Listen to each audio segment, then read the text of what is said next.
Welcome to another edition of Strange New Pod. I am your Fleet Admiral and host, Julian Brown, alongside the best bridge crew this side of Mount Salea. Climb the steps. Climb the steps, Jim. Yes, Mount Salea. Vice Admiral Eric is not here, as you can see tonight. He is down with a virus that just went out of control on the Genesis planet because, you know, everything just evolved too quickly, as did the virus that Vice Admiral Eric has. So he's not here tonight.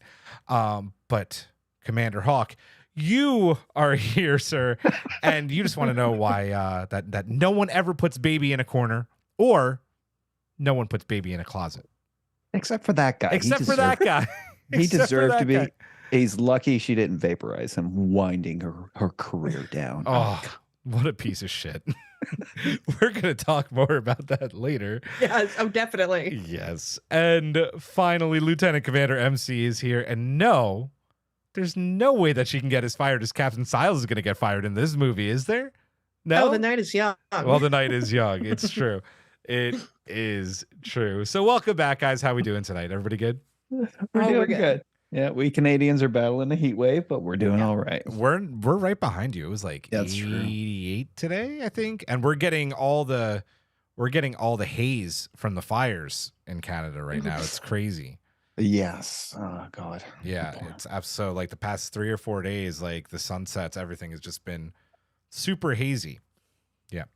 Much like the sunsets on Vulcan. That was a nice segue, I think. Yeah. I'm just going to say this right now. We were talking off mic before we started the show. This is going to be, I think this is going to be a pretty wild pod tonight.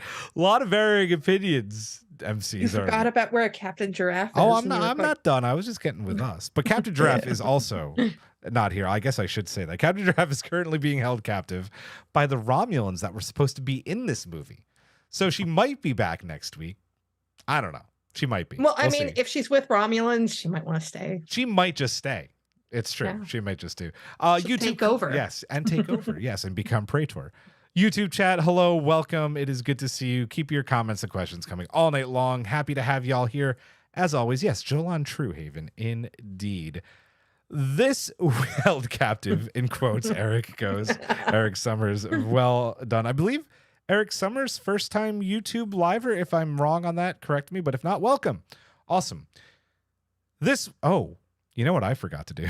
What because, you forget? You know, when I do OBS, I forget to at least do something. It's okay, though, because I can butcher things later and Frankenstein them. I forgot to hit record on my end. Oh, that's okay. That's what happens when you start early. This is what happens when you start early. Yeah. On time. On time. Hello, Marty Williams. This week, guys, leave your bad Kobayashi Maru solutions on the training module because we're stealing the Enterprise and rescuing Spock. That's right.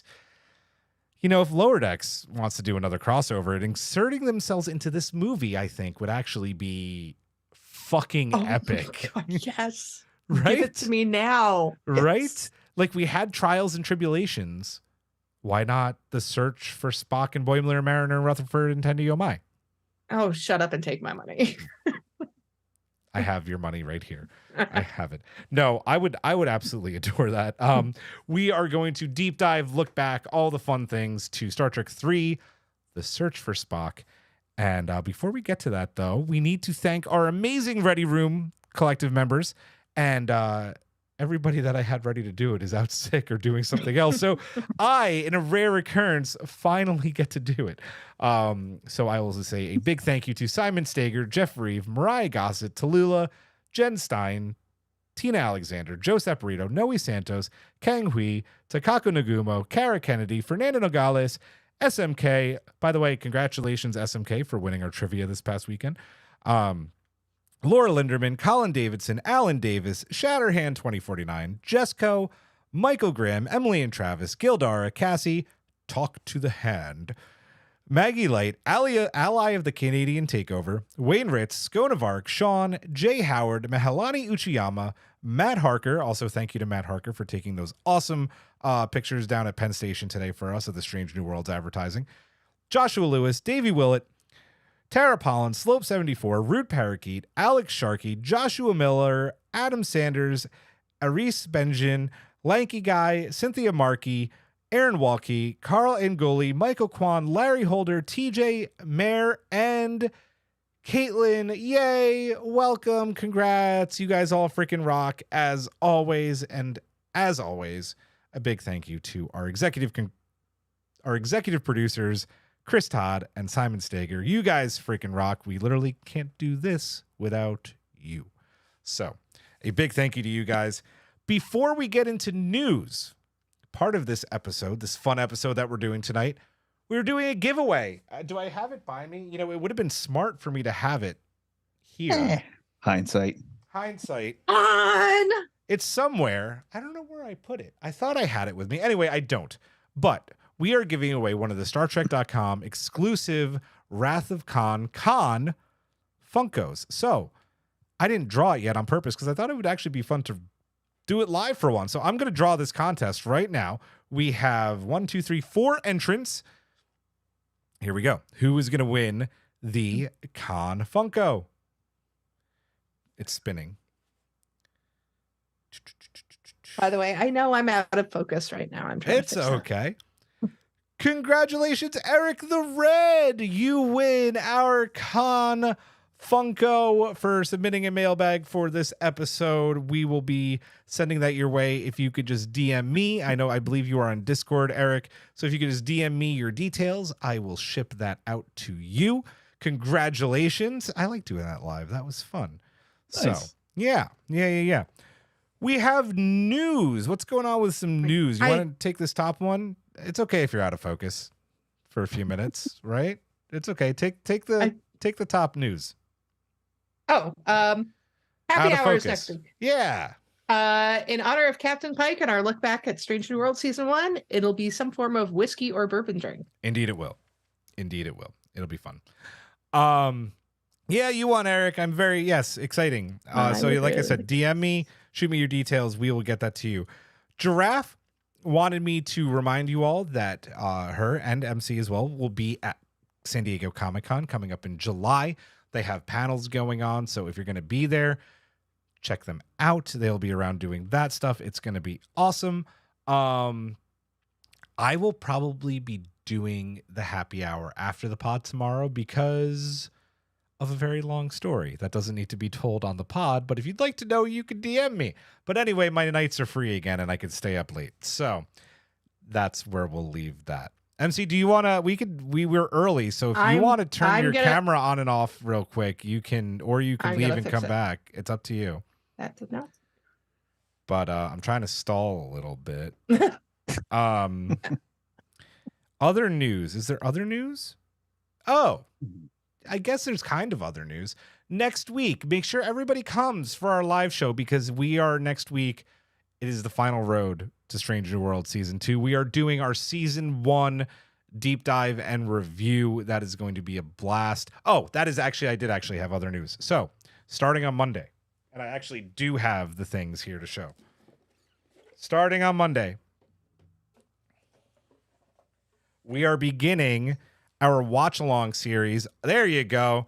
There's Emcee. We're starting our watch-along series of every episode of Strange New Worlds leading right up to the premiere of Season 2. Every single night, for everybody who is there for the watch-alongs, we will be giving away these awesome Hemmer stickers designed by Emcee. So that'll start June 5th. I believe we are starting each episode at 9 p.m. Eastern Time. And then every single person, unfortunately, U.S. only, apologies, not our rules, just the way it goes.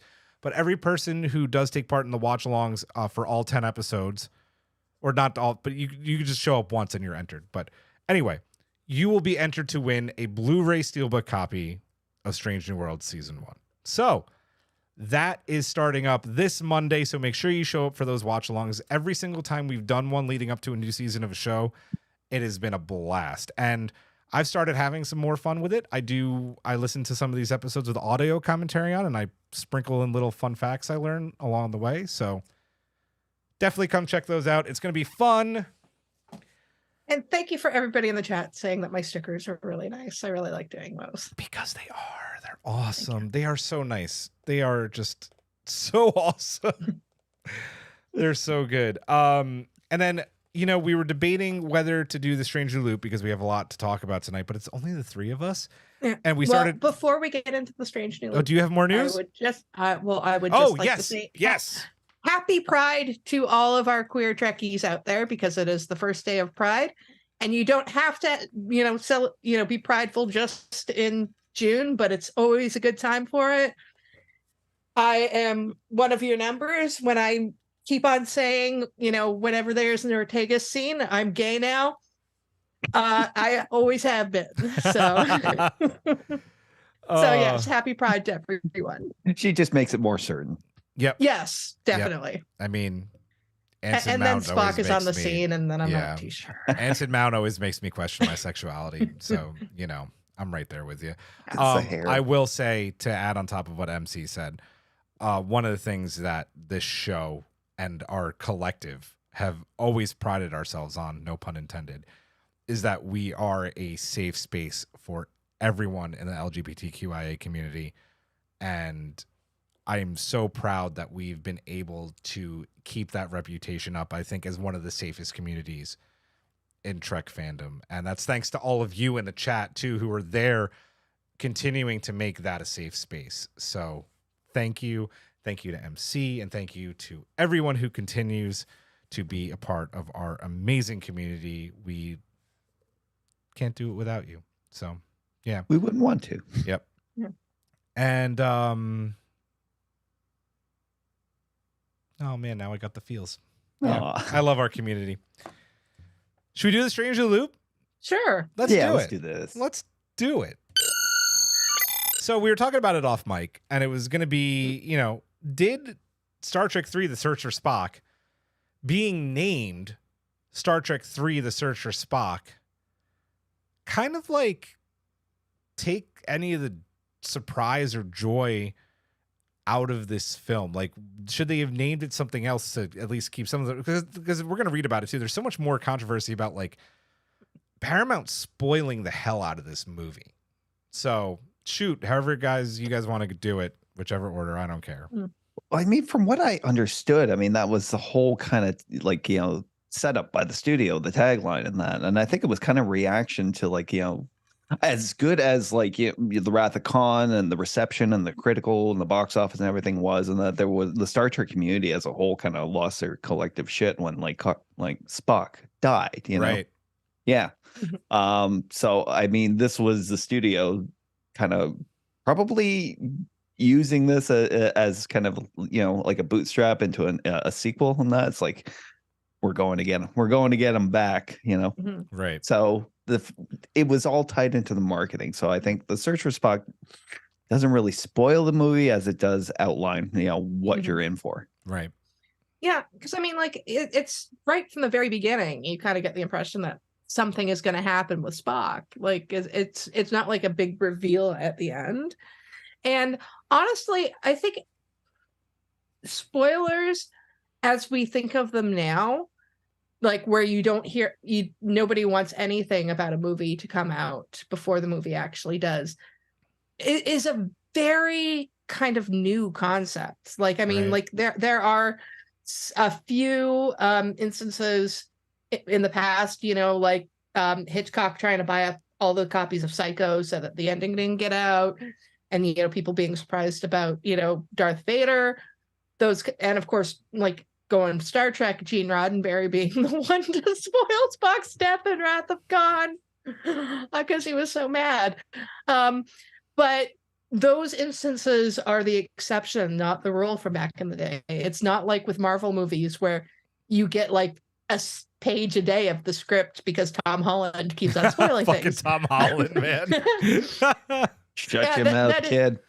And if you actually look at a lot of trailers to old movies, they'll give like a lot of shit away. Like I remember watching the trailer for Empire Strikes Back, and they're like spoiling that Princess Leia and Han Solo like hook up like right away in it. It's Harrison Ford like basically telling you the main part of the story. So yeah, no, I mean it's like this is what the movie is, and I can't imagine it being named anything else. Yeah, right. Let me ask you guys something, and maybe my memory is fogged here a little bit. I thought that this wasn't always the plan for Star Trek 3 because Leonard Nimoy was kind of on the fence about coming back. No, No? I read the I Am Spock and I Am Not Spock Right. books last Okay. year. And it was actually already during when they were doing Wrath of Khan that he had decided he was going to do another one. That's why they kind of had that ambiguous ending on Wrath of Khan. There was something about, so I think I'm wrong on that, but I think there was some kind of small controversy with him directing the film, right? Like he was only going to come back if he was able to direct it. Is that, I feel like there was always something about that, but maybe I'm mixing it up with something else. Yeah. I just don't know, but I felt like there was some kind of controversy with him and directing this film. Yeah. I mean, that might have ended up being a part of, his contract that they had to work out. But I definitely think like when they did Wrath of Khan that he enjoyed that experience so much and he'd worked out his legal issues with the studio, because that was like the whole, it wasn't so much that he was tired of playing Spock. It was that he wasn't getting like proper residuals for what he was doing. Right. Yeah. So there was like this long protracted legal battle that he had to go through, and that was solved. Yep. And yeah, so he, that's, why put in all of that stuff in the end of the movie with like the remember. Right. If you're not planning to do something with it. So Colin D just answered the question in the chat. He says in the Captain's Summit with Whoopi, Leonard Nimoy said directing was his condition for coming back. So that's where that I was thinking. Eric Summers had a really funny comment in the chat. I heard somewhere that the production crew was like, the fans would be pissed to have watched the film and have Kirk go, quote, "Well, we didn't find him." Oh, like Al Capone's vault back in the day. Star Trek 3, The Search for Spock. Spoilers. Yeah, we didn't find anything. He wasn't there. That would have been a great movie.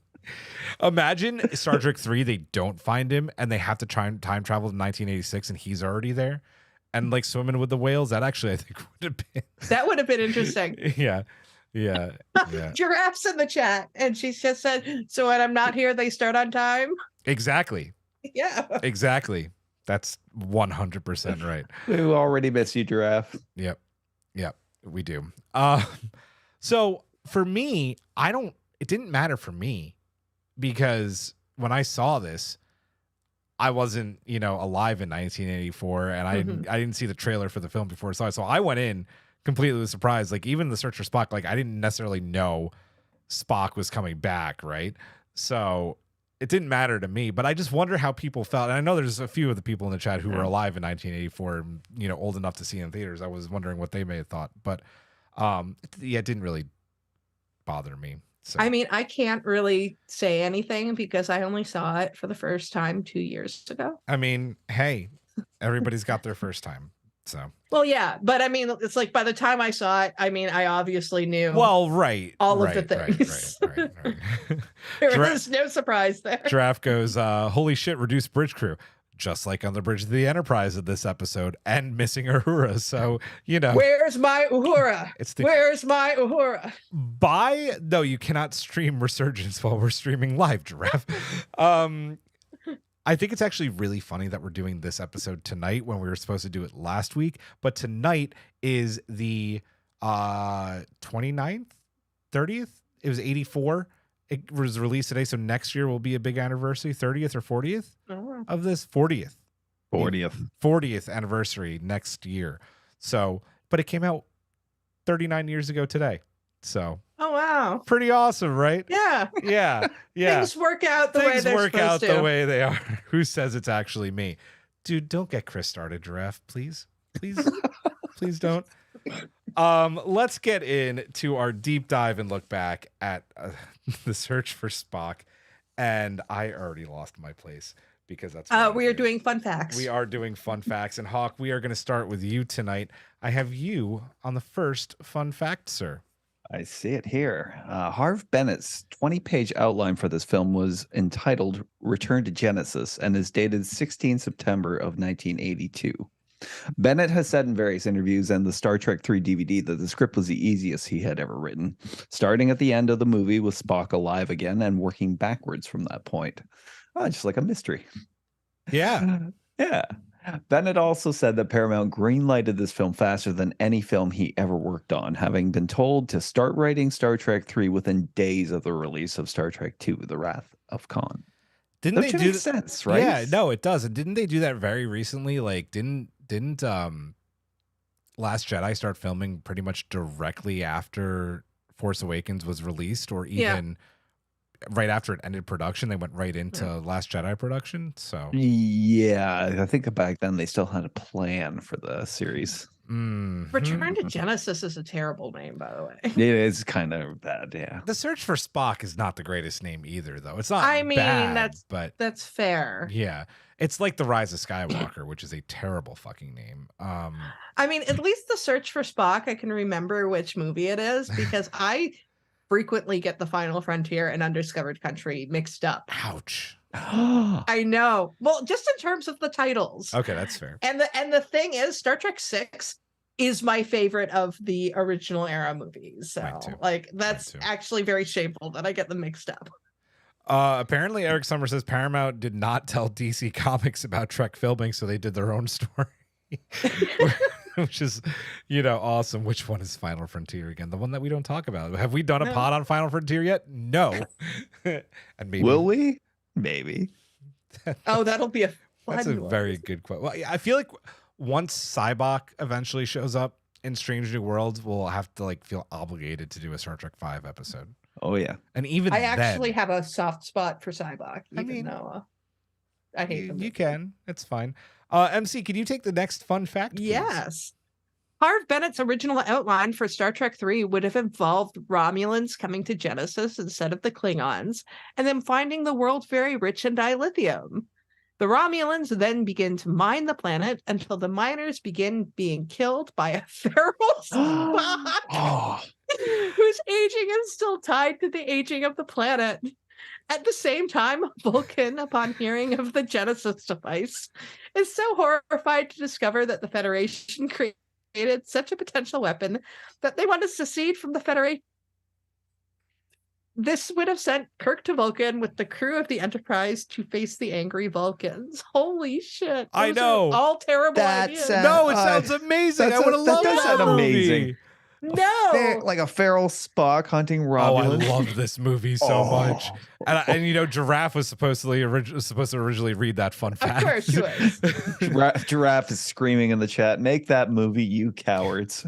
I mean, there's a feral Spock killing Romulans. I'm here for it. And I mean, also like little kid Spock, because since he's aging up during this whole thing, like. I love this. This sounds like such a better movie, and I like this movie, but this sounds like a better movie. This sounds like a lot. Man. Since Eric's not here, I'll take the next one.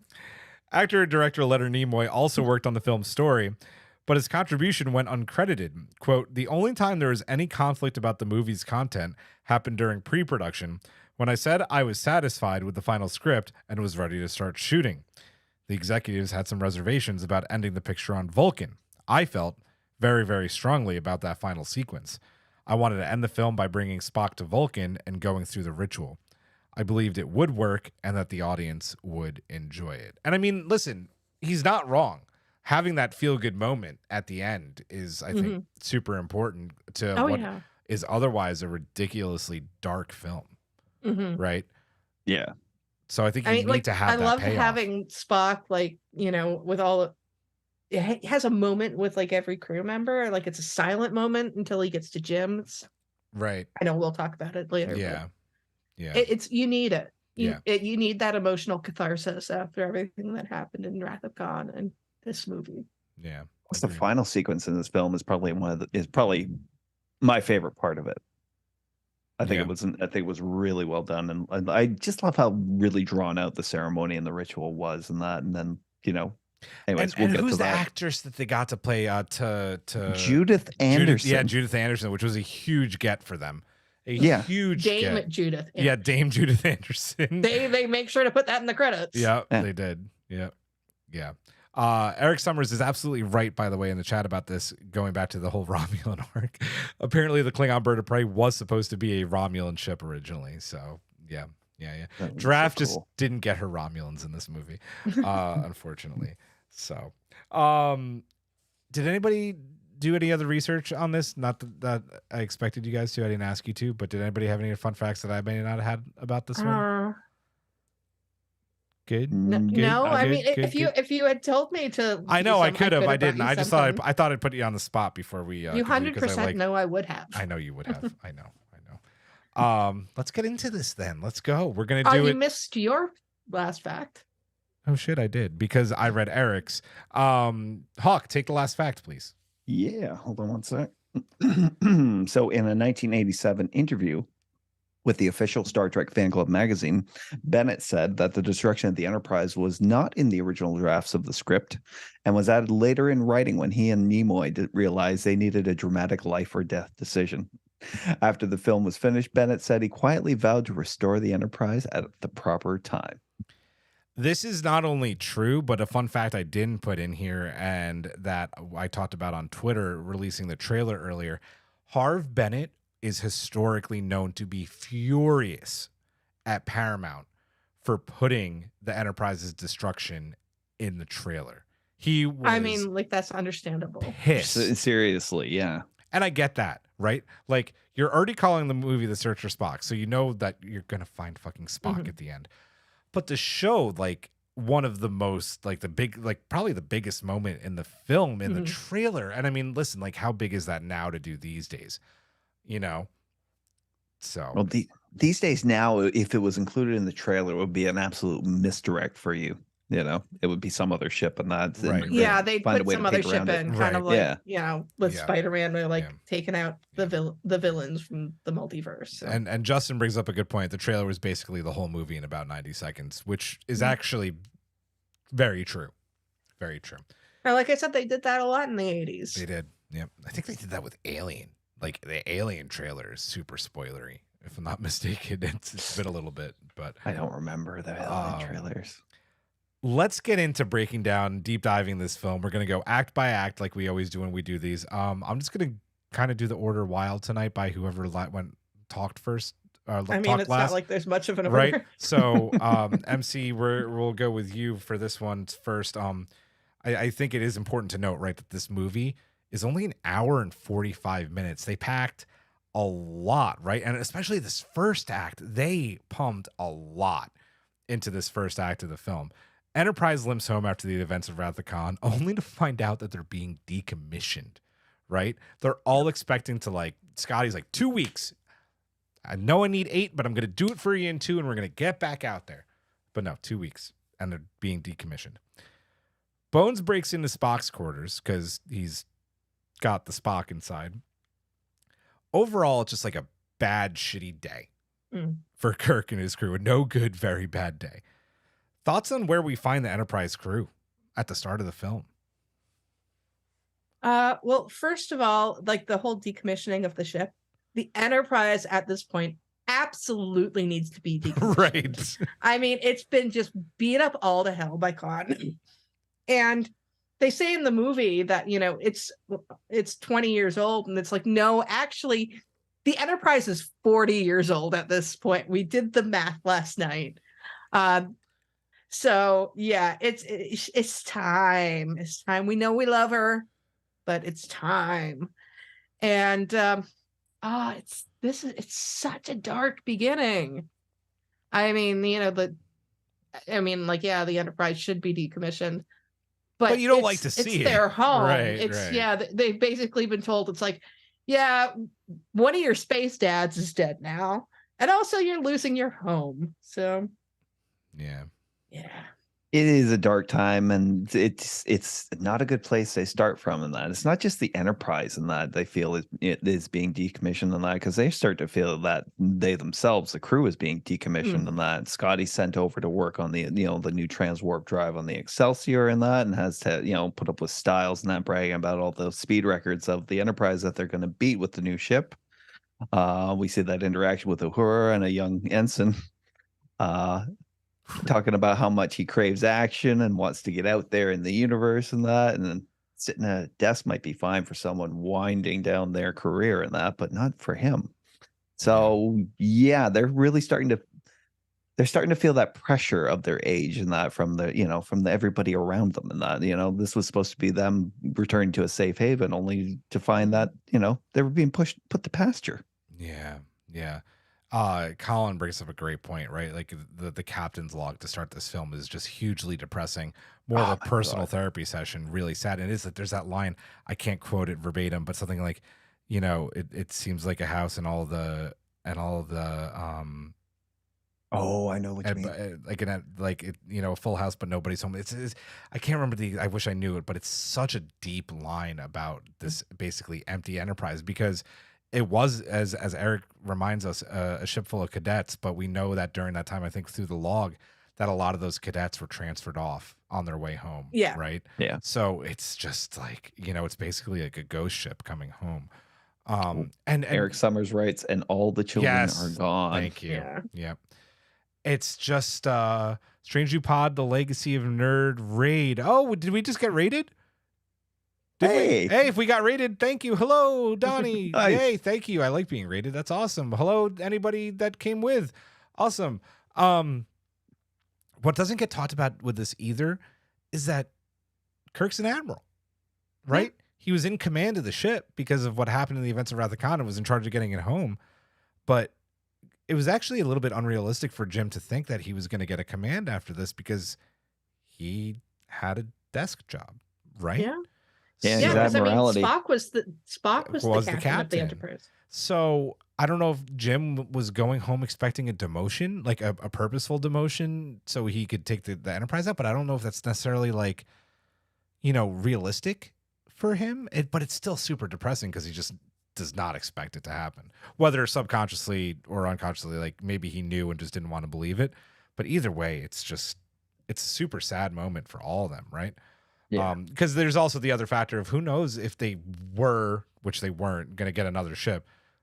Never a guarantee in Starfleet that they were all going to be put back together, right? Yeah. They had already served together for 30 something years. So, some of them dating back to Chris Pike. So yeah.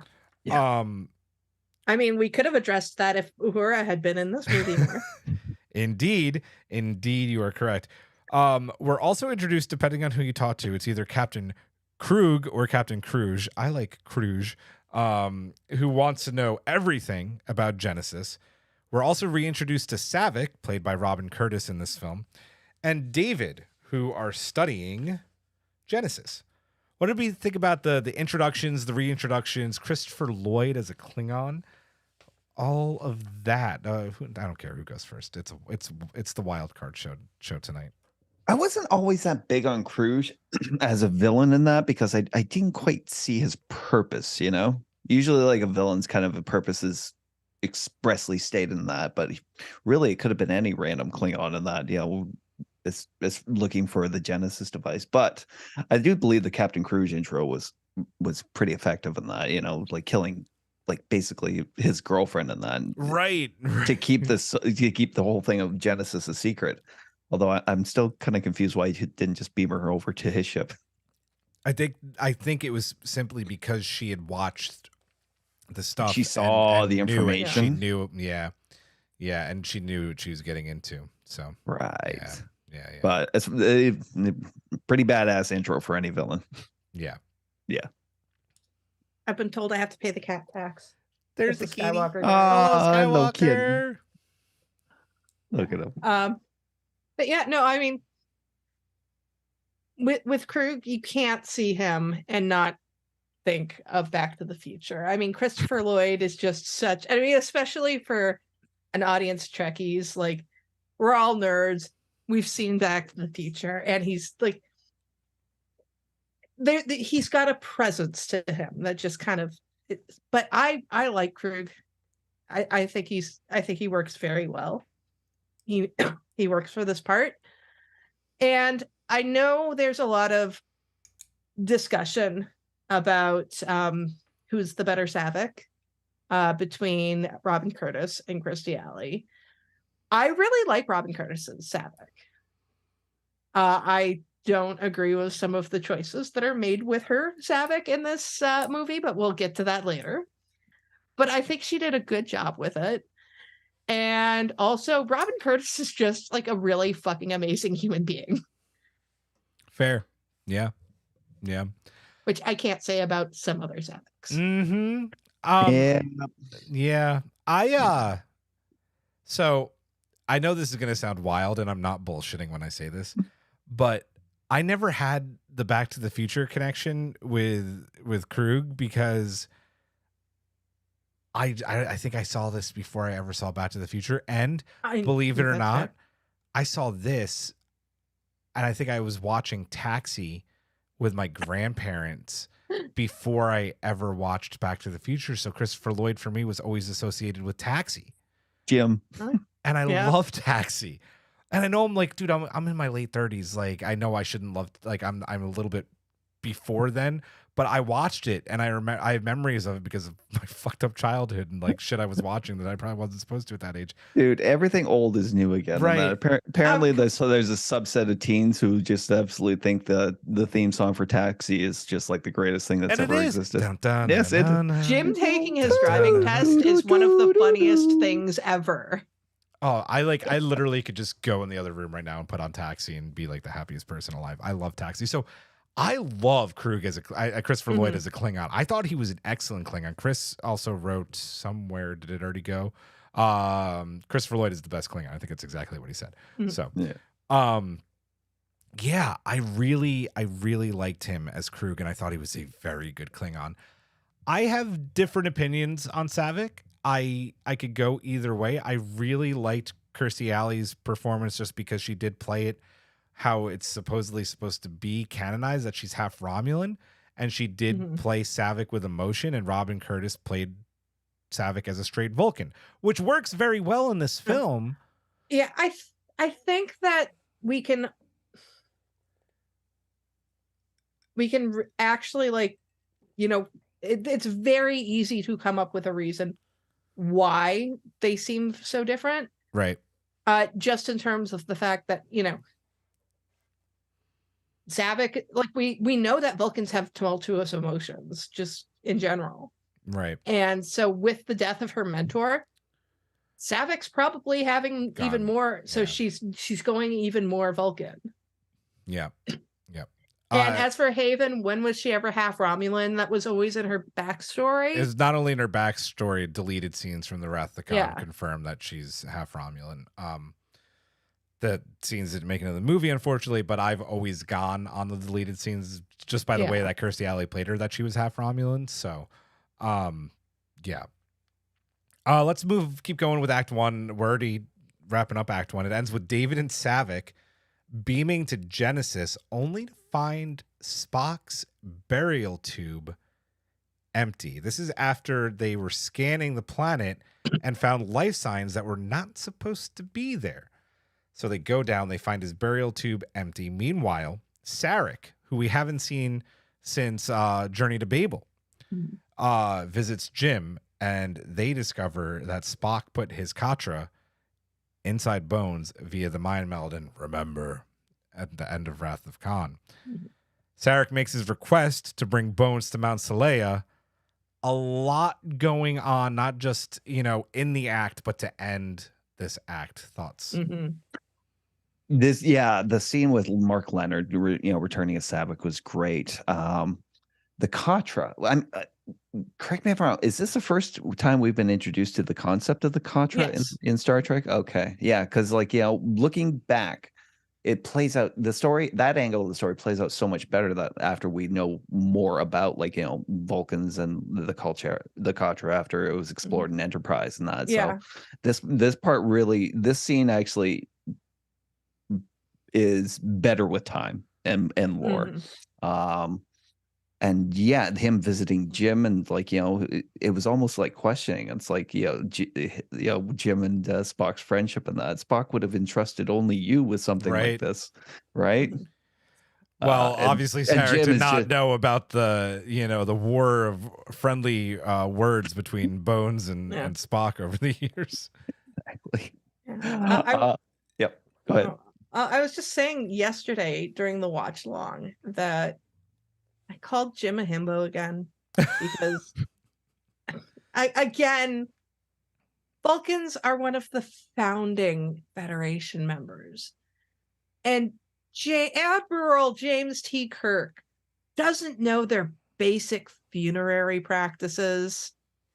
Like, because, I mean, like, we could talk all about the search for Spock and how, you know, they're going to, you know, rescue Spock's rescue Spock. No, they're not. They end up going to retrieve Spock's corpse. Right. Because, you know, and then they find out, oh, he's actually still alive. It astounds me that Jim was just like, well, we better give him like a regular human Starfleet funeral, and instead of what we find out is a very traditional Vulcan. And I mean, and that's what Spock wanted too. That's what Spock was trying to get Kirk to do with Bones. So I'm very on the fence about this, because to a point I agree with what you're saying. To another, we've known from TOS to the films to, unfortunately, Star Trek V to, you know, New Trek to just about everything, that the Vulcans do not disclose what they don't want publicly known, right? Mhm. And a lot of Vulcan rituals often remain very private. So it doesn't necessarily shock me that that Jim didn't know, even though they're best friends. You know, I don't know. On the other hand, he's his best friend, so maybe like, hey, like, what happens when Vulcans die? yeah. You know, maybe he asked, but I don't know if it's necessarily like right there in the Federation databanks to be like, by the way, if you have a Vulcan on board, make sure that you ask them about their Katra being transferred. Well, I mean, Yeah. like, then maybe instead of Kirk being a himbo, though he is, maybe Spock is also a himbo, and he just doesn't have it listed in his records, which you would think that Right. they should have that kind of thing, you know, on these ships with all of these different species that, you know, all have different practices, and you're in dangerous situations where you might die. It's like, it goes like right underneath the, you know, contact in case of emergency. Right. And I mean, I can understand Sarek not being his contact in case of emergency because of Right. They all of weren't that speaking. issue. Right. But you would think that at the very least, Spock would be like, hey, if I die, take my body to Mount Seleia. Counterpoint. Not it. All the things that Julian said, like, you know, especially about the Vulcans and how private they are about, like, you know, most of their, like, you know, very more innermost rituals and that. I mean, I'm from Amok time. I remember, I think, you know, Jim and McCoy were the first humans who ever viewed like a ceremony like that, right? Yep. The fact that he gave Spock a sailor's funeral, kind of says more about the fact that, like, you know, Spock spent, like, you know, the vast majority of his life in space and that, you know, Yeah. before Jim and that was Pike and that, but it's always been Starfleet with him and that. And I think the decision to give him you know, a naval funeral rather than, like, you know, speaks more to that side of Spock. Yeah, Right. that's the side of Spock his half human side too. yeah, bit, but right. but more the path he carved out himself rather than, like, his ancestral. Right. I don't know. I remain convinced that Vulcan traditions aren't really as secret as they like to pretend they are. And one of the reasons why Spock decided to make Jim his best friend is like, I could lie to this guy all I fucking want. Yeah. Right. You have a brother? Because he's a himbo. Yes. Oh man, I love it. Yes, I love Spock does keep secrets. it. Yes, he does. Should we move on to Act 2? Yes. Everybody good? Yeah. Did I talk about this? Did I? I don't know. Do you have anything? I'm to fine. add? No, I don't. You guys fucking killed it. I'm very happy. Let's move on to Act 2. So, a lot to unpack. Unpacked? Did I make a pact with the act? I didn't. You and I should make a pact. Thanks for backing me up on that one, Hawk. I appreciate it, man. A lot to unpack with Act 2. We really don't need to discuss Kirk asking permission, though he does very nicely to take the Enterprise, because obviously Mr. Not Great Admiral says no. We don't need to discuss Bones trying to book passage on a black market ship and getting arrested, But we do need to talk about the jailbreak because it's awesome. You're suffering Mm. from a Vulcan mind meld, Doctor. Why that green blood? I love these lines so much. Don't call me tiny. Love that line too. And of course, I know MC, I'm going to let you go first here, wants to go off. Uhura having Mr. Adventure get in the closet. What did we think about the plan to steal the Enterprise? We're not going to talk about stealing the Enterprise yet, but the build up to stealing the Enterprise. Okay. The scene with Mr. Adventure is fantastic. It is a wonderful bit of business for her to do. And I remain absolutely convinced that Mr. Adventure is still alive into the 24th century and is that, guy who collects all of the transporters and lower decks that gets, thrown into a closet. That being I think said, that's great headcanon, by the way. this is what I do. But I'm baffled by what they did to Uhura and Nichelle Nichols in this movie. And I had so many people yesterday in Discord telling me all of the plot line that happens with Uhura in the novelization, in the comics, and all of this different kind of stuff. And I call fucking bullshit, because she is a integral part of this team, and she's left behind for no fucking reason. And the only way that I am able to accept this is by reading fucking fan fiction that gives me a, Spahura-based reason for it. But it makes me so angry in watching this movie when the only woman and Black character gets relegated to the side just because. Yeah. Yeah, it's hard to disagree with you, right? She just gets shafted in this movie, plain and simple. And you can't say, well, read this comic or read the novelization, because that's not canon, and it should have been in the movie. There's zero reason why Uhura could not have come on that ship. I know people are like, well, she was like jamming comms for the Enterprise and someone needed to stay behind to do that. I'm like, she could have done it on the ship. Dude, we saw Janice Rand. Watching the Enterprise come home, ask Rand to do it. And I know it's saying that's another woman, so they have friends, is what I'm trying to say. They have lots of friends. There were ways to have Uhura come on the ship, and also it's not like they actually have to do all of this stuff. It's a freaking movie. What happens is what you need to happen. So if you need to have Uhura on the ship, you can find a way to have her on the ship.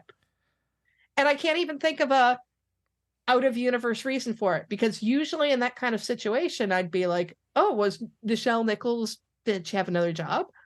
But I mean, I love Nichelle Nichols, but she probably didn't have another job. No, probably not. Yeah. Mm-hmm. No, they just did her dirty in that. That's really all I got to say. The jailbreak was great, and that, Hikaru beating up, the Goliath was awesome. But yeah, I mean, there was a million ways they could have put Uhura onto that ship. And it's not like she wasn't needed on the ship and that. They were already operating with the skeleton crew and that. So she jams comms. She locks Mr. Adventure in the closet. And then takes a transporter out into the Enterprise just before it leaves Bay. Yep. Tara goes, I love how angry Emcee is. I would say in 1984, I was mildly annoyed, but not at all surprised. So that's sadly true. Yeah. Yep. I do love the jailbreak so much. It's really good. I think Eric earlier said, how many fingers am I holding? And Bones goes, well, that's not very damn funny. And it's just like, their bants are just of legendary status always. So stealing the Enterprise. Scotty bringing transwarp tech back another 100 years. Go off on this. I feel you should go off first because you have feelings about this. Okay, so I have lots of feelings on this. I'll go first. Fuck it. Oh, this scene makes me mad. This is and it's so good, right? It's such a good scene for an action movie and a Star Trek movie. Right? They're stealing the Enterprise. It's a great set piece, but it's so fucking wrong, right? For one, Scotty bringing transwarp tech like back to the starting point, all just so they could escape, is like a big issue.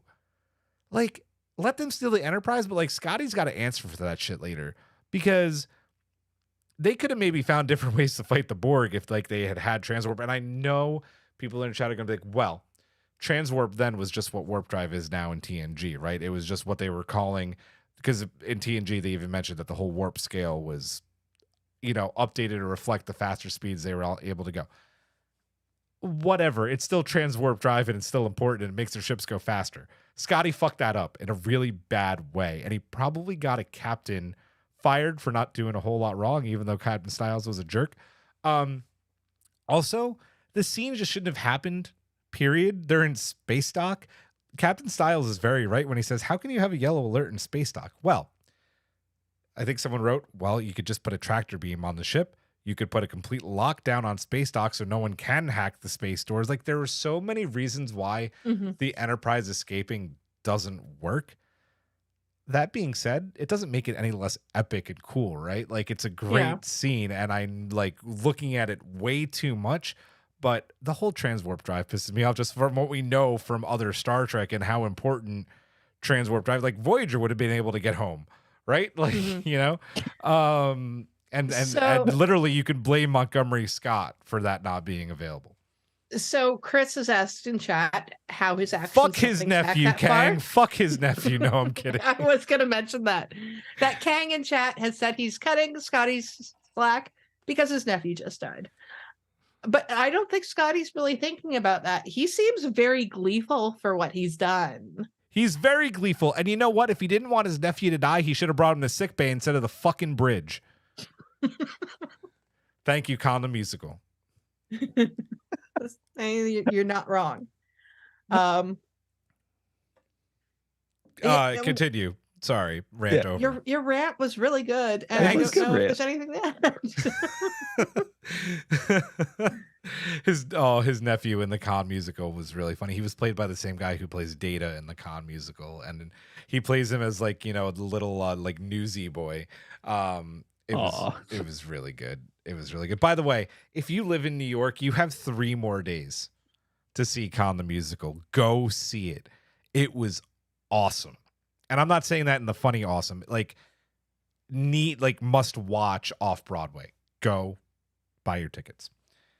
Anything else on Stealing the Enterprise? Hawk, you want you? Yeah, go ahead. I don't know that Scotty set it back that much, and that although I don't think he cared at that point in that, because the Enterprise is his girl, right, and hearing Styles and that go on about the speed records, being broken, and that all the Enterprise's speed records, leave those in the dust. As far as Captain Styles, they could have thrown a tractor beam on it and that, but then again, Styles was so eager to show off like the Excelsior and what it could do and that he probably leapt at the opportunity to be the one to apprehend the Enterprise with the Excelsior, right? So what you're saying is that this scene is actually just a extended version of the bar fight from Trouble with Tribbles when they're insulting the Enterprise. Right. Yes. It's the sequel. I'm not saying the Enterprise is garbage. I'm saying it should be hauled away as garbage. That, and what else was I going to say? There was one scene that took me really out of the movie though, and that was the sound effect as the Excelsior breaks down. Why does it sound like an old jalopy burger? No, it's so because bad. Why not? Why not though? It gets the point across. Good morning, Captain. Oh, poor Captain Styles. That guy got a really shit end of the stick. But he was an asshole. So. He was an asshole. But fuck him. Still. By the way, thank God they, remodeled the Excelsior Bridge, because that shit was fugly before Sulu took command. Things are about to go south. Meanwhile, we haven't talked about the Grissom yet and Captain Esteban. Yeah, David and Savick do find young Spock on the degenerating Genesis. Krug's gunner accidentally destroys the Grissom, who then says, "Oh, it was a lucky shot." And Krug is like, "Fuck you," and kills him. He pays for it. When you guys first saw the movie, did the Spock reveal on Genesis do anything for you? Was it a cool reveal, or is it just like, oh, hey, it's young Spock? And then obviously go off because there's the pond far scene.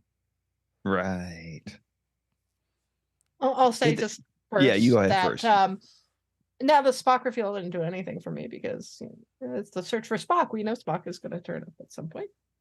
Didn't think it was immediately going to be Leonard Nimoy because you can't introduce him that early. I mean,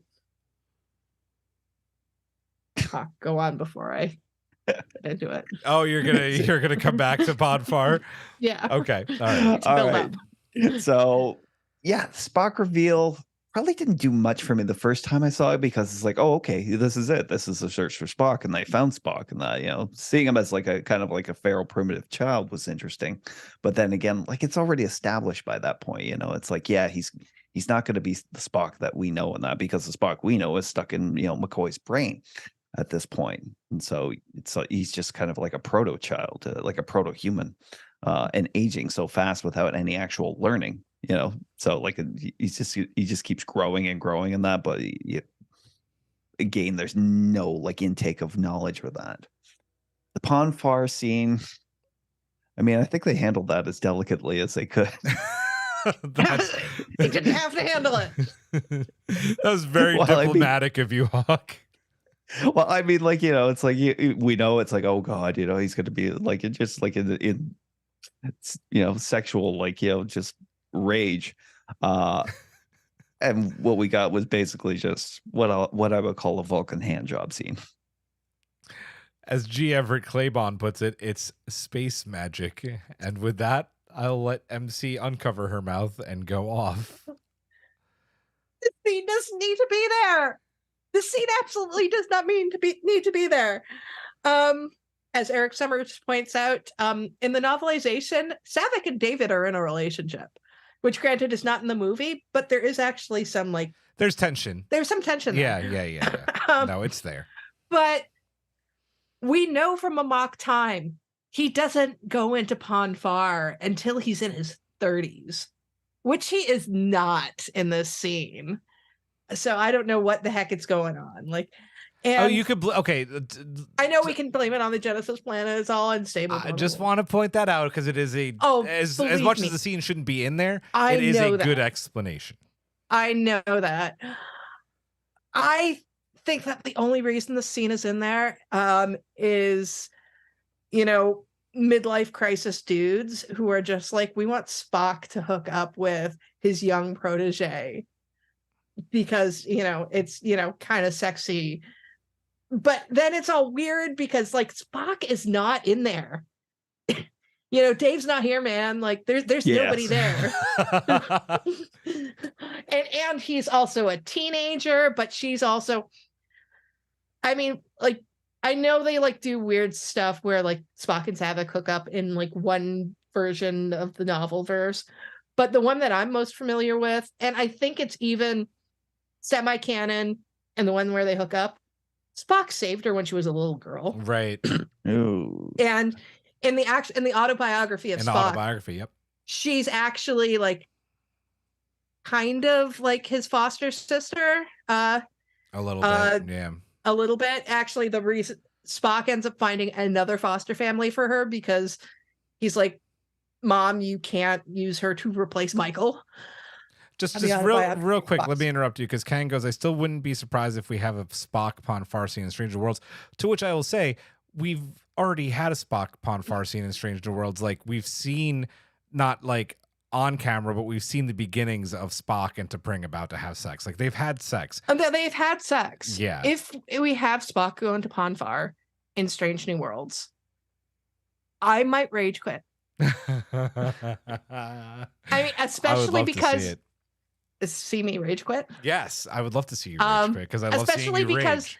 Pon farr is only supposed to happen every 7 years, and Right. we're already like 6 years before. Yep. But Yep. anyways, back onto this. Since we don't actually see them getting the Doing the Vulcan deed. nasty down, I've convinced myself that Saavik is just giving him some very intense meditations. I like it. Delusion, convince yourself. Well, and they did luckily delete the whole fucking Saavik pregnancy from the next movie. Oh, so, if that had I happened. mean, Oh, the whole meditation thing, we can kind of, I think, headcanon or keep as canon. Colin, if it hadn't been his first Ponfar, he would have already been married to Pring, because Ponfar is actually part of the Vulcan wedding ceremony. Is it established that TOS that was his first Ponfar? I believe they do establish that. Yeah, very early that's on. what I mean. Yes. Ponfar is like how you like seal a marriage on Vulcan. Yep. So, Kirk. Let's move on to Kirk. Thank you. You're very welcome. He comes face to face with the Klingon bird of prey and actually gets the first shot off, right? Think like if it wasn't for, taking the Enterprise out with, not a full crew, they maybe actually would have won this. They temporarily disable the bird of prey, and then Kirk is like, all right, we got the opening shot. We got lucky here. Let's raise our shields. Well, firing those photon torpedoes completely trashed Scotty's automation system. It overloads it. No shields. The bird of prey comes around for an attack and just fucking annihilates whatever power the Enterprise had left. As Kirk puts it, so we're a sitting duck. And they were. They had nothing. Defenseless, Krug and Kirk talk, and he's like, you know what? I don't like you very much. I want to know everything about Genesis, and until you tell me, I am going to kill a hostage. And Krug says, I don't care who you kill someone. And his subordinate executes David. He was going to execute Saavik. He was going to execute Saavik. And he murdered David. And in some of William Shatner's very best acting, like all the credit in the world throughout this whole movie, honestly, like Shatner did a terrific fucking job. Apparently not scripted. He falls. He's supposed to sit in his chair, but he falls. And the whole like, you Klingon bastard, you killed my son. And like this resonates through the next 3 movies, right? Like this becomes such an important part of who Kirk is. How did you guys feel during this moment and that reaction from Kirk / William Shatner?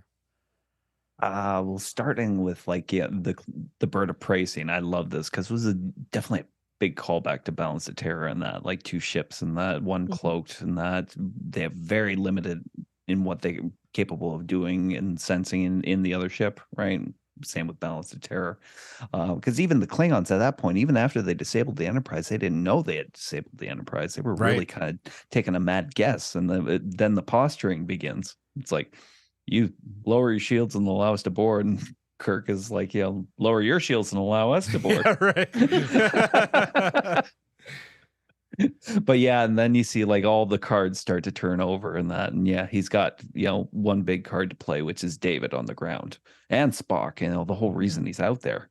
And yes, the David scene.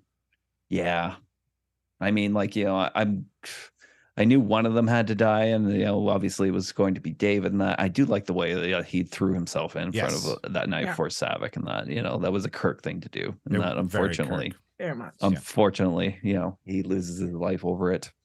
And I do love that. When Shatner wants to emote, he can. 100%. Yeah, he was a great actor in that role, and that he.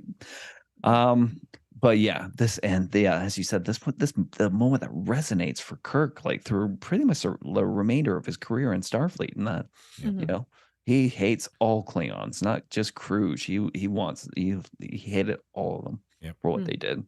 But it's also this, and then invite them on board the Enterprise. This is where the story kind of gets into almost like a Greek myth, in that it's it's his quest is to get Spock and return him to his soul, but it's what is he willing to sacrifice in that? He's willing to sacrifice the Enterprise, his baby, and that, but unknowing to him, and that it was also meant the sacrifice of his own child, his only child. And we're gonna get into that more. Emcee, Kirk and this whole scene. I mean, the scene with the bird of prey, it's great. Maybe Kirk would have had a better time of it if he had another crew member.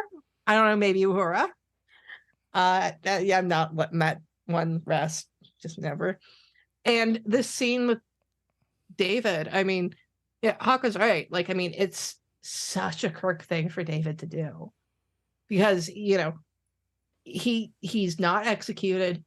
He's, you know, killed rolling around trying to save Saavik.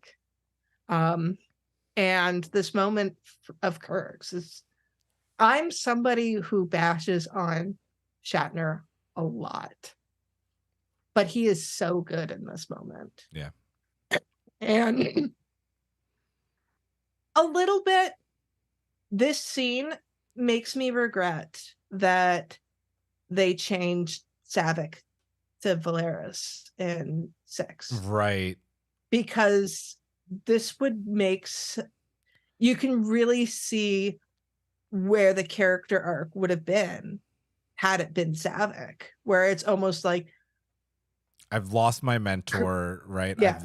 I've now lost my maybe boyfriend or even or just as a colleague, friend right? who killed for her. Yeah. So it's, you know, and this one moment where these two paths diverge and Kirk is able to, you know, come back from it and, you know, deal with the Klingons. So it would have been, it's an interesting what if that we did not get. But then also it's like, you know, and we would have lost Saavik as a character, not that we've done much with her. And also like the whole like avenging woman or whatever trope. So, but still thought it was worth bringing up. It is. No, it really is. And I want to stick on the execution because as cool as the battle is, which is a great scene, Shatner, the way he acts this out is just like, you could read an entire story by just a few short seconds of the way that he plays this, right? It's not just the death of his son. It's the death of his son that he never got to know. Yeah. Right? He just got him. And they were just starting to maybe have a relationship. And it's the loss of physically losing David. It's the loss of the what ifs. What ifs, like, we had a relationship? What if we could truly become finally father and son, and being robbed of that, right? Yeah. It's so fucking damning and so emotional. And this is a very important scene for me just because I saw these movies when I was really young. And this was always like my impression of Jim Kirk. Like this was the scene that always stuck with me. Like whenever I think of Jim Kirk, I really think of this scene specifically. It is just so powerful. And I know that this is a bit of a wild throw here, or a wild pitch, but I really think that in Discovery season 4, I don't know if it was Sonequa Martin Green who was trying to channel this, or if the writers were trying to channeling this, or if it was just a happy coincidence. But the way that she reacts to losing Book is so much in the same vein of the way that Kirk reacts to losing David, right? He has his moment, and then he goes, "I promise you we're not finished yet." And then Michael, "All right, let's finish this," right? They both have a really shitty thing happen to them, and they both show their emotion, and then they get right back to work. And it's every time I watch that scene from Discovery, I always think back to that. So this scene kind of really puts Final Frontier into perspective, in that when Cybok is like, you know, changing everybody in the crew, and that McCoy, you know, even Spock, you know, seems to be falling under his way. And Jim was the only one who not. He's like, I don't need the charlatan to tell me I should have gone left when I should have gone right. He's been living with these decisions and knowing the full weight of them and the pain and carrying it. Yeah. All this time. And his whole line about, I know I'm going to die alone. Yep. Yeah. And I think like The Wrath of Khan was so much about Jim's mortality. And hearing about David's death, it reminds me of a line from the first season of American Horror Stories. When a parent dies, it's the loss of mortality, but when a child dies, it's the loss of immortality, because Kirk has been dealing with his own mortality and has now started to develop this relationship with his legacy, with his son. And then that son is taken away from him. Yeah. Anything else on this? Good. Very good. Well, Jim Kirk being Jim Kirk, right? Goes, fuck this motherfucker. In the very truest sense of the word. Fuck this motherfucker enough that I am going to sacrifice yet another thing, maybe the most important thing to me, maybe more important than Spock, maybe more important to me than my son. I'm going to invite his crew over to the Enterprise, beam to the surface, and blow up the Enterprise and kill his entire fucking crew. And then it's clobbering time. Thoughts on sacrificing the Enterprise?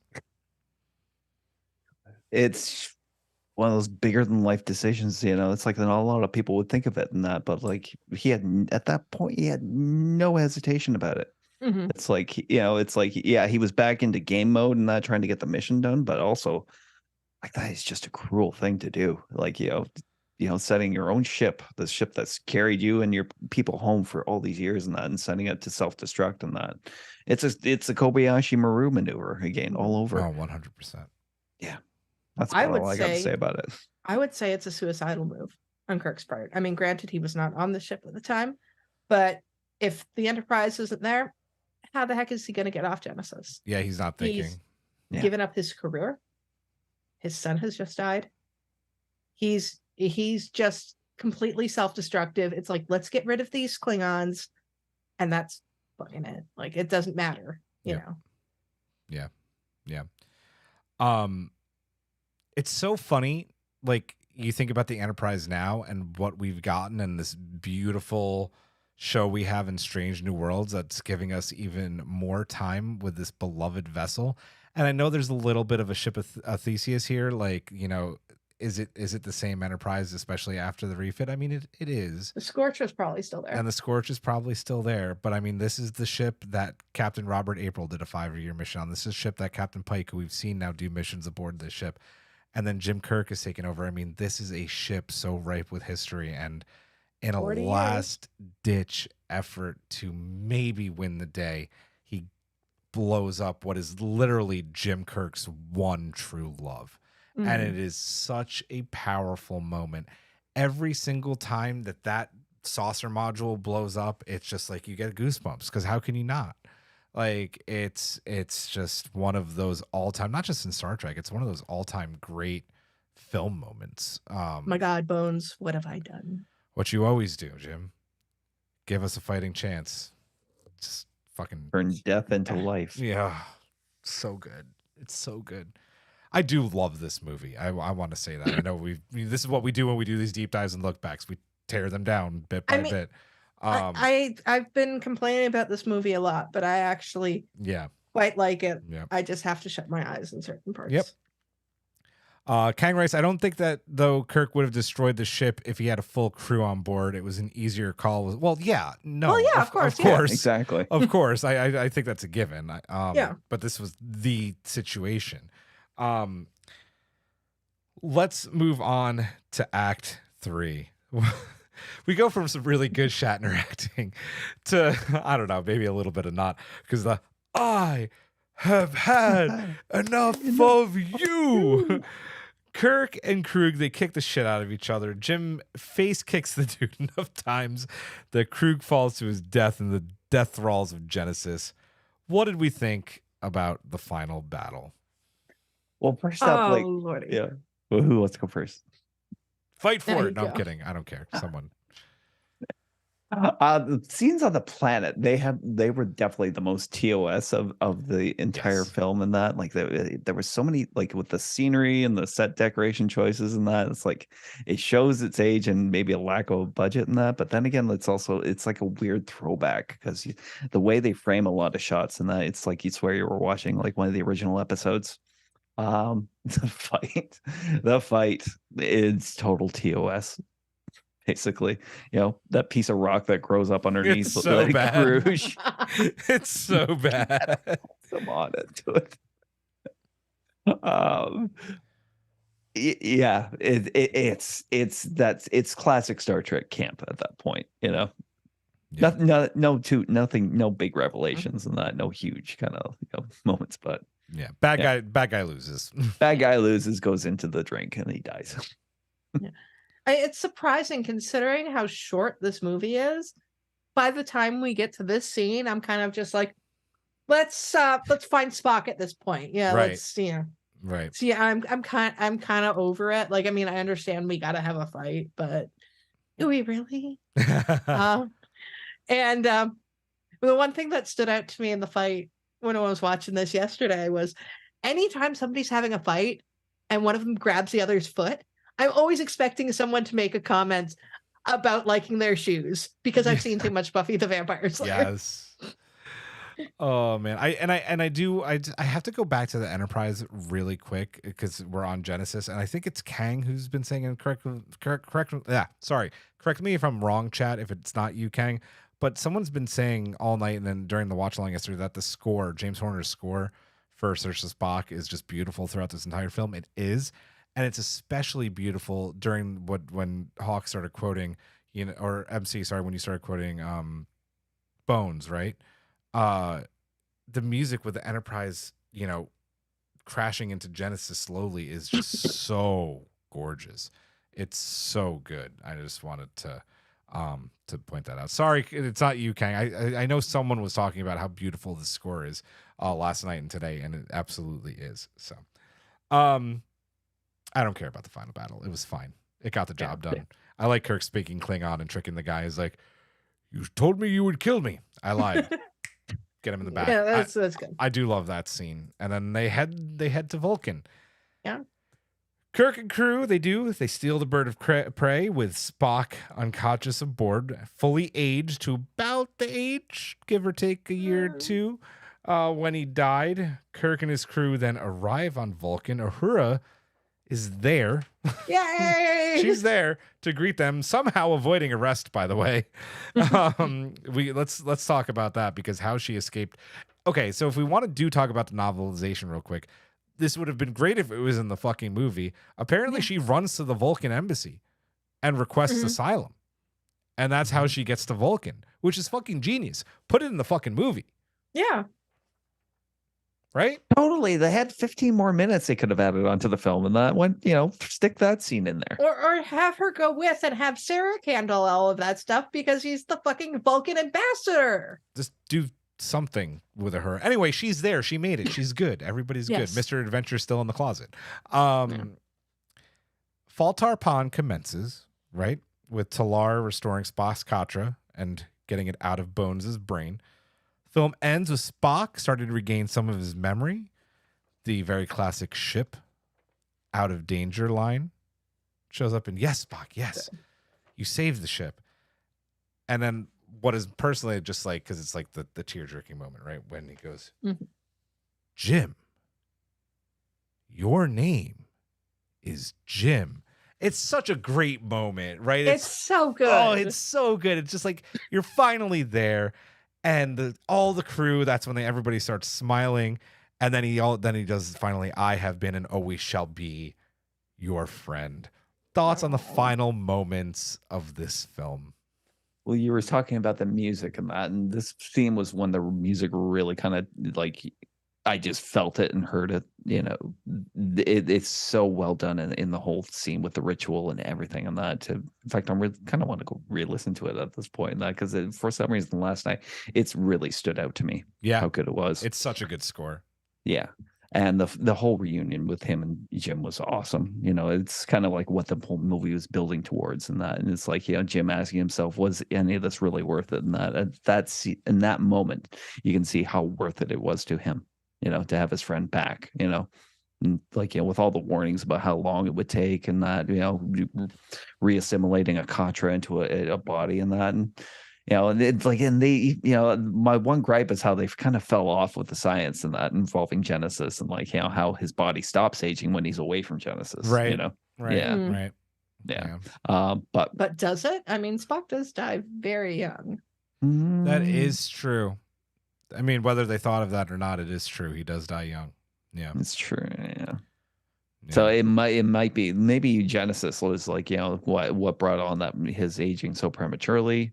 You know, because when we saw him like, last time we saw him, he was definitely a very, very old Vulcan. And he looked like Sarek. He looked like Sarek when Sarek passed. So Yeah. but yeah, I love this moment. Oh man, this is so good. I love all of the things about this. I mean, I love me some Vulcan shit. So Well, and it's such a well done and well filmed and well costumed moment, like, right? A full Vulcan ritual and all of these beautiful Vulcan priestesses, which I mentioned yesterday because apparently I've been going on and on about Bernadette Croft, but those Vulcan priestess outfits were so wonderfully duplicated in Strange New Worlds on T'Pring, which, I will always take the chance to bring up Bernadette Croft's costumes, but these ones are really great too. Just everything about this, just the Vulcan mysticism, though I don't really understand how it's mysticism considering like they're a telepathic species. Yeah. It's science for them. This scene, I mean, like the emotion between Kirk and Spock, it's just beautiful. And even Spock's emotionality with the others, not just Jim, because I know everybody likes to focus on the Spurk, but he does get a moment with everybody else, even if it is quiet. Well, especially the moment with Bones, right? Yeah. Where Bones looks at him and in typical fucking Bones fashion, he goes, yeah, it's just like, it's so good. Yeah. But he even gets moments with Uhura and Chekhov and Sulu. They're a family. And this is what you do for somebody in your family. You go to a planet and you bring their body back to bring them back to life. You bring them to the Black Mountain. Julian. Yes. Julian, say the line. Wouldn't you do for family? What wouldn't you do for your family, Kirk? Oh, I do a good Benedict. I'm going to toot my own horn and pat myself on the back a little bit. I will walk over your cold, dead corpses. Yeah, I love that. He may not be the right color, but he still was a decent Khan. Oh, fuck. No, he was a good John Harrison. He was a good John Harrison. Oh, man. What wouldn't you do for your family, Kirk? Oh, I could do that all day. But we're talking about another movie. Eric Summers made a great point to say that he loved the rendition of the TOS theme at the end of this movie. TOS theme is so and good. It was so perfect for the end of this specific film. I loved it. It's a great ending, right? You get the happy ending. It's not open-ended, like if this was the end of the TOS movies, that's fine. That would have been fine. It's so perfect. And they're able to pick it up at the beginning of the next one. And it's like, oh, you guys left a big pile of shit that we need to take care of. To which I will now segue and say, if you'd like to hear about the big pile of shit that they were left with, go listen to our deep dive and look back at Star Trek IV: Voyage Home. I believe it's episode 20-something or possibly even 30-something. Haven, our master of information, will probably have our episode number of our Voyage Home episode. I might have to go do that. Yeah, just a great scene. Is there anything else that we want to talk about for Search of Spock before we give this thing a rating? I think that this movie is a good movie. I think this movie suffers from being sandwiched between two of the best Star Trek movies. So I think that people are tougher on this one than is really merited. Fair. It is a good movie. I agree with that. It's not without its problems. Obviously, you guys have your problems with it. We had like 3 rants in a row. Yeah, exactly. But when I was watching it last night, like I could kind of see like what was good, what wasn't great. As I was just going through my notes here, still not a great movie, though its production is the most TOS of any series, and that's kind of a good thing and a bad thing, right, as I pointed out, special effects wise and that, and set wise, because it shows up, especially when you look at the updated transfers and that it doesn't hold up that well to like our new viewing. Do you have technology. The 4K? Well, I rented it last night I thought it looks really good the latest 4K restoration. There's a couple of blurry moments, but for the most part, I think. It's clear. It's very sharp. It's clear, but it's for some reason it just shows off its flaws. Okay. As far as what they should have really where they should have put like budget for set design. You know, Yeah, it's like Yep. You know. What else? As I said, like, you know, there were a lot of this Kirk story played out like, you know, Greek tragedy, you know, or mythology, and that, you know, his quest to give Spock back, you know, bring his soul back to his body and bring him to this Vulcan, and that, you know, it's like Sarek asked him in that, what would, you know, it's like, you know, what are you willing to do in that? And it's like, you know, it's more like, what was he willing to lose, you know, because he loses like a lot, you know, a lot of what it was he was in doing this, you know, his son, you know, his ship, everything. Yeah. I was thinking this is this is the most Galaxy Quest of the series. For some reason I was watching it was like, you know, a lot of action plays out like it, you know, it's like they were, you know, like Galaxy Quest, you know, viewing, you know, producers of Galaxy Quest viewing Star Trek and then translating that into their movie. Okay, I can see that. Yeah. Other than that, I did note it, like, you know, it's like David's story played out a lot like Icarus, and that, you know, especially like when we learned like what he did to create Jen, right? You know, using like an unstable proto-molecule and that to try and, you know, get this thing finished, you know, and then like, you know, seeing the result of it, it's like, you know, creating something so unstable, you know. I have to wonder what happened to Carol. Why wasn't she working on it at all? Yeah, exactly. What happened to Carol? What did happen to Carol? That is a very good question. The same thing that happened to Carol in Star Trek Beyond. She poofed away. Anywho, anything else? I think that's it. Good. Yeah. Let's rate Star Trek 3, The Search for Spock, out of 10 scattered pieces of the Enterprise hull. Let's do it. Anybody can go first in chat. Let us know your ratings as well. I'm going to go with 7.5. It is decent. I would go 6.5 on this. You know, very good story. I just don't.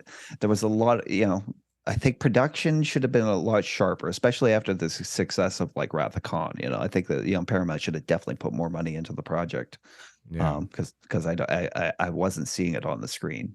And there were some editing issues, probably some direction issues too, in that. But it's still a solid story, so a 6.5. Nice. Over on YouTube, Haven gives it a 7.5. Eric Summers a 7. Maggie Layton 8. Ricard Picardo Chris gives it a 6.69. Nice.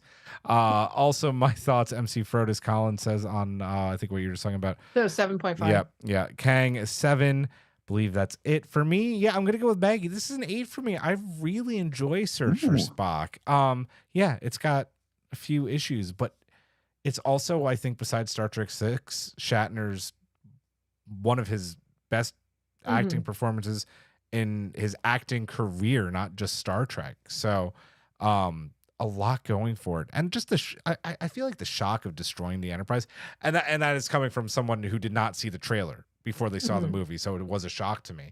Yeah, right. It just it's a fun movie, and it's a well acted movie, and yeah, it's got flaws, but it's also super enjoyable. So yeah, and the trilogy is just so good, right? Exactly. And this needs to exist for that trilogy to work. Exactly. It does. Yep, 100%. Donnie Pearson with a late one, 8 out of 10 for Search. Nice. Let's get in, and I did forget to put them in, so I'll read them. But the poll. Oh, wait till we get to the poll. Let's get to the subspace to poll and mailbag. Shipwide Cadet Ahura. Aye, sir. I don't have Shipwide Cadet Ahura. That's looping. Aye, sir. So nice, we did it twice. So we should mention that we've gone back to Trek Twitter, yes? Yes, I am going to mention that. Sorry. Yes. So, just like everything else Elon Musk does, Twitter polls have not gone away, and no, you don't need to be verified to vote in them. So we're back to doing polls on Twitter for the time being. They have a new CEO. Maybe things will go back to somewhat normal. Fingers crossed. Maybe he's hiring Captain Styles. Yeah, maybe. Not holding out hope. So this poll was on Twitter, so look for our polls there again. until something catastrophic happens on Twitter again. So anyway, we did ask Trek Twitter if they thought Star Trek 3 was an exception to the odd number Trek film curse. And this is what they had to say. One, we had a fuck ton of people vote in this poll, and it is probably one of our most lopsided polls ever. Ooh. Yeah. And of course, I had it up. Oh, there it is. 18% said yes, it does fall under the odd number Star Trek movie curse. And 82% said no, it does not fall under the odd number Trek movie curse, with a lot of people also in the replies saying that they don't necessarily believe in the odd number curse. So some of those people defended insurrection. So I wonder how well, no offense. Anyway. So yeah, one of our more blowout polls. I think I remember I checked on it at one point, and it was like we had 106 votes. Yeah, it went to 112. So okay, yeah, people missed us apparently. Yeah, apparently people missed the Trek Twitter polls. I'm happy they're there again. Anywho, that's that. Let's get into the mailbag. Let's see though. Yeah, Emcee, why don't you take Eric the Reds, please? Sorry, I'm a little bit flustered at the moment. Fluster away. A few thoughts. Eric the Red wrote a few thoughts. One, it has some great moments. Escaping space dock is gorgeous to watch. Fair. 2, Krug is such a great bad Klingon. 3, it causes a fun little alternate timeline in the DC Comics Star Trek book. And 4, I don't want to compare it to Quantum of Solace, but it kind of feels that way. It's not the worst Trek film, but it's certainly not the best. I never understood all the hate that Quantum of Solace gets. It's not like a great James Bond film, but there's absolutely nothing like terribly wrong with it either, right? I don't know. I liked it. I know James Bond films are things that exist. Oh, well, there you go. Fair. So, Hawk, can you take Fernandez, please? Fernando wrote, I still think that Trek 2, 3, and 4 work as a miniseries better than TOS. Trek 3, however, undoes most of the hard work done in 2, as Spock's sacrifice is reverted and the questions about Genesis don't exist. And the needs of the one outweigh the needs of everyone else is not how Spock would have it, in my opinion. Not a favorite of mine. Fair. But does it really inconvenience anybody except for the crew of the Enterprise? And all the Klingons that died aboard. Well, they were gonna die anyway. Well, true, fair. They died in glorious battle. They're happy. Yeah, and I mean, like the Enterprise was destroyed, but it was gonna be decommissioned anyways. True. Mm. I'm gonna take Havens.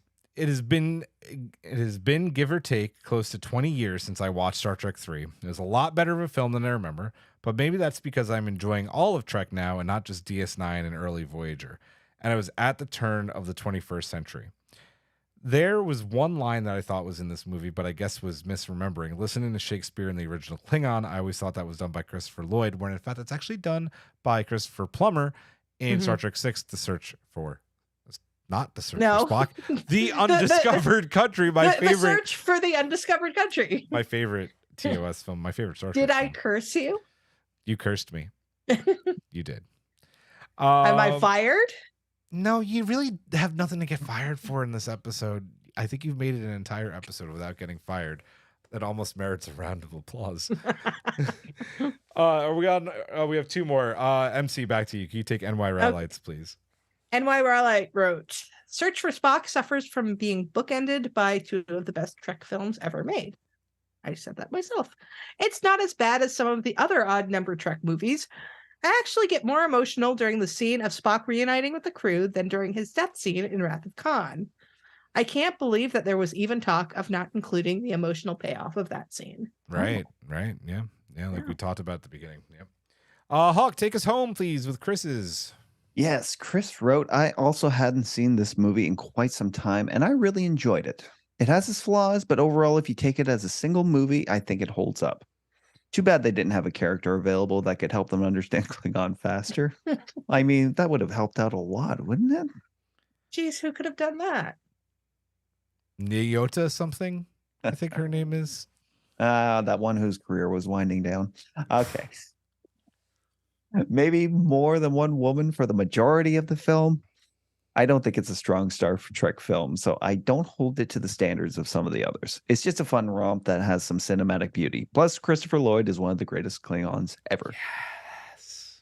Agreed, Chris. Agreed.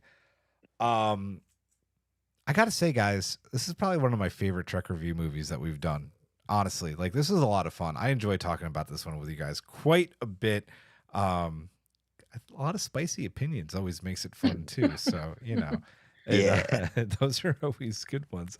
That is going to do it for our deep dive and look back at Star Trek 3, The Search for Spock. If you think there's any order or like, you know, way in which we choose to do these, there's not. Every single movie that we've reviewed has always been for no reason other than we want to do it. A lot of other shows do it like, oh, it's like the anniversary of this.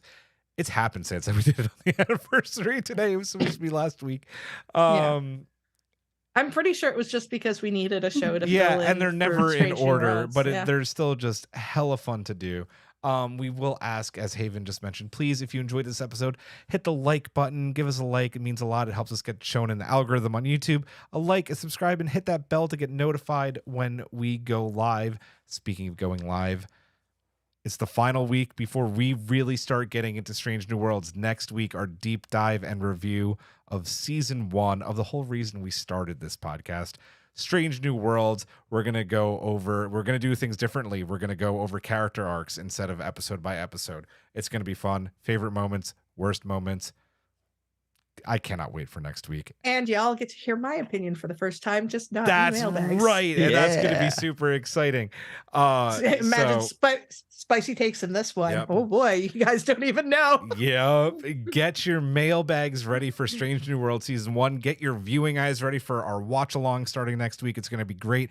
We will see you next Thursday, same bat time, same bat place, 9:30 p.m. Eastern time right here. So for MC, for Hawk, I am Julian. I will say, live long and prosper. Majram, have a very good night.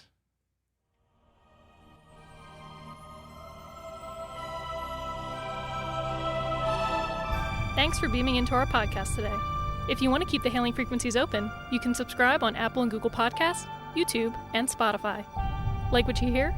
Put in a good word with Starfleet and leave us a 5-star review.